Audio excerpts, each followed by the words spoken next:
My story begins in a barrio of Central Phoenix. This barrio was called Harmon Park. It was a short walk away from downtown. You could walk it in maybe 15, 20 minutes.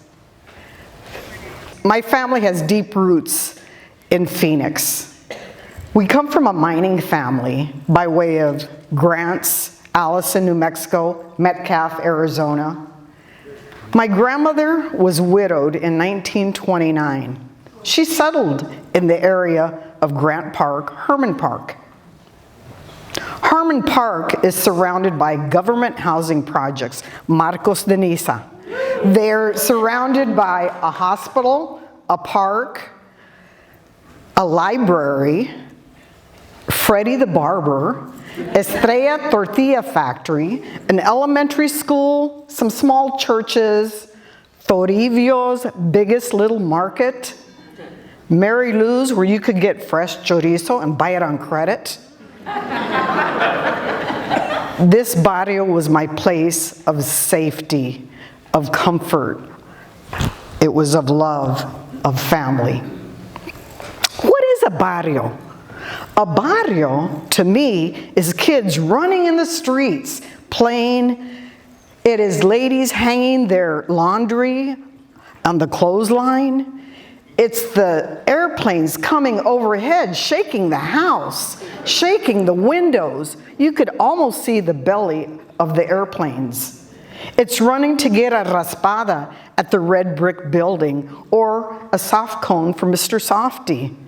It's the roar of the baseball games coming from the crowd from the park. It's drinking from the manguera. I would end up attending Lowell School. I was labeled little sister of Irene, little sister of Bobby. That was my label. I didn't really feel like I fit in. I kind of felt insignificant, kind of like an oddball. I wasn't athletic. I was a good bench warmer. I didn't live in Marcos and Niza government housing projects. I didn't go to the same church that everybody else did. I attended a small church, and they would ask me, "What are you?" And I would say, "I'm Presbyterian." And they would say, "What is that?" And I would say, I don't know.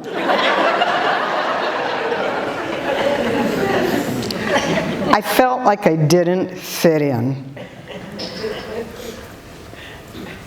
My 8th grade year was a time of excitement. I would be getting ready to go to high school. My aunt, my mom, my uncle, my brother, my sister were all coyotes. They all attended Phoenix Union High School. I was excited to be entering high school.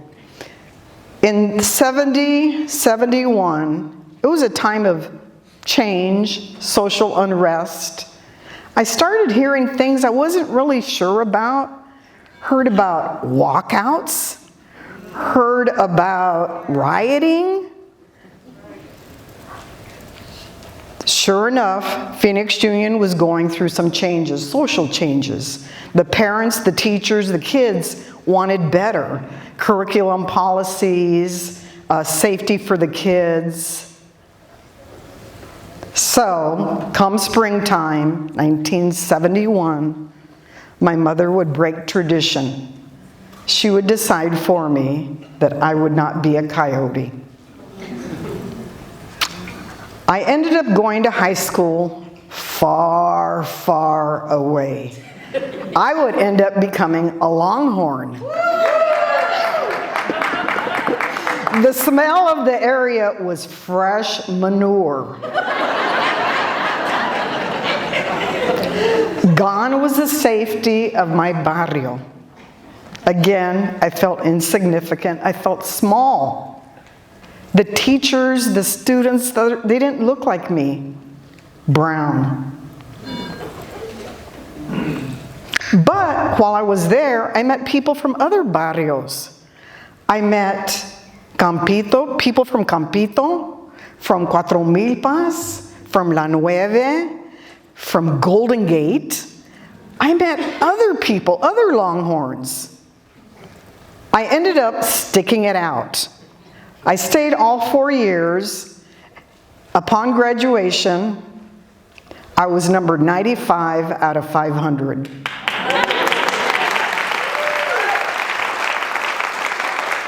To this day, some of those Longhorns are still my best friends. I would then transition to college. It was now in my ball court to make the decision where I would go to to college. I would end up attending MCC. I could have gone to ASU, I could have gone to PC. I ended up going to MCC. It was a small place.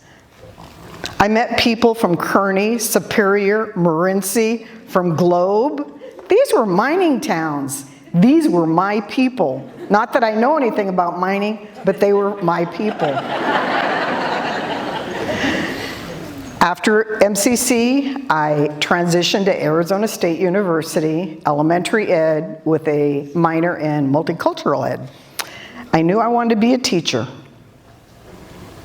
I ended up graduating in December of '79. Again, I'm an oddball. I graduated mid-year, did not graduate with everybody else in the spring. In January of 1980, I figured, well, I better find a job now. I registered with 4 different districts to do some subbing. I kept getting called for this one position, 2nd grade, in the Carl Hayden area, in the Isaac School District. The school was named J.B. Sutton School, and I kept getting called. Anyhow, it was 2nd grade, not really the grade I wanted, but it was a job. The principal approached me, Mr. Dunn, and he said, would you consider finishing off the school year? And I thought to myself, maybe not. And he said, I'll give you to the end of the week to decide. And I thought, all right. In my mind, I had mentally already decided that 2nd grade wasn't for me.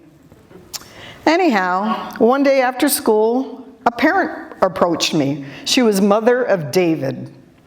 And she came in and she said, Miss Payan, I wanted to let you, and as soon as she said Miss Payan, I'm thinking, okay, what did I do? What did I say? She said, Miss Payan, I just wanted to let you know, David wanted to quit school right before Christmas. He didn't like school anymore. The classroom had already been through I don't know how many subs. And since you've been here, he likes school again. He wants to stay in school. That hit me right in the heart. I thought, oh my gosh, I cannot leave these kids. I ended up finishing 2nd grade that year.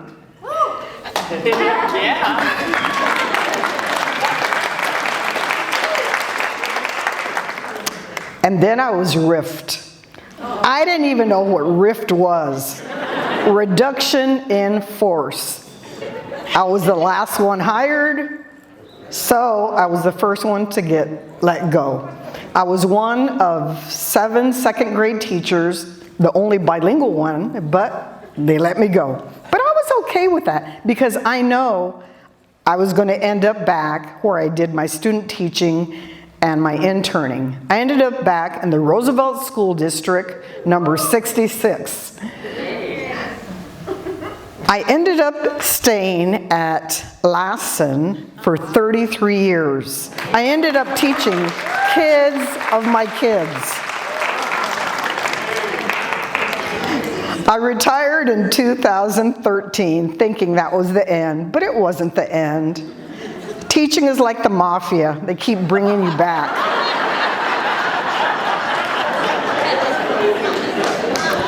I ended up assisting the school district in different endeavors, different projects. And then I saw an ad on Facebook. 2015, a workshop with ASU Chicano Research Collection helping people organize and preserve their history and their photos. I thought, I'm going to attend this workshop, which I did. and I was hooked. I loved helping people with their stories, with their photos, and helping them get their things on paper organized. Anyhow, then COVID hit. 2020, everything came to a standstill. ASU workshop stopped, my district job stopped. I thought, okay, I'm retired again. And then I saw another site on Facebook called Arizona Barrio Stories.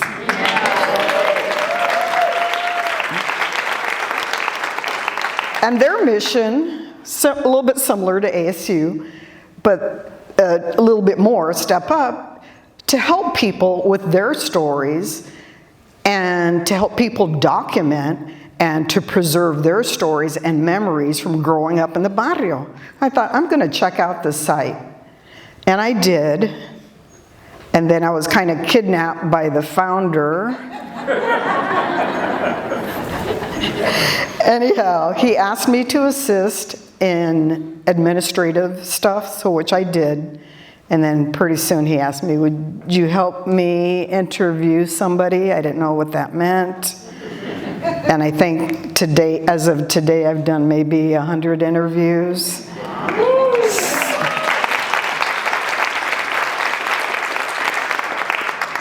Many barrios have vanished. Our house ended up selling in 2014. It sold for mere pennies. My aunt reminded me something my cousin said. It had served its purpose. Gone are the ladies hanging the clothes. Gone are their small churches. The hospital was even sold. The library was demolished, a new one was made. Toribio's biggest little market is no longer there. Many barrios go through changes, they disappear.